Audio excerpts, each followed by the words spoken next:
армысыздар, қымбатты ұстаздар, оқушылар.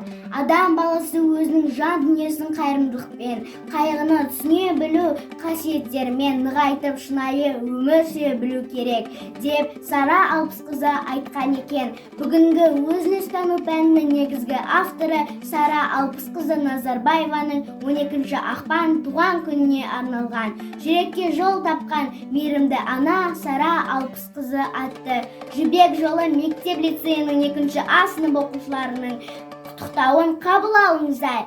Ел баласын мәпелеп саялаған, әр баланың жан-тәнінен аялаған, біледі үлкен кіші бар еңбегін, бала үшін күш жүрегін аямаған. Жайсан жанды кең пейіл асыл ана, нәзік тұлға шуақ шашқан бар балаға, елбасына тірек болып қолдап жүрген аман саулық тілейміз Сара анаға.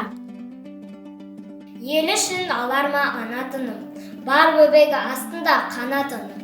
Тура жолға нұсқайды бұл өмірдің, ара жігін бөліп ақ қарасының. Анадында терең ой бар тұңғиық, басқалардың адамдығы тым биік, алтын жүрек егері боп жүретін, жүректерге көрінбейтін нұр қойып.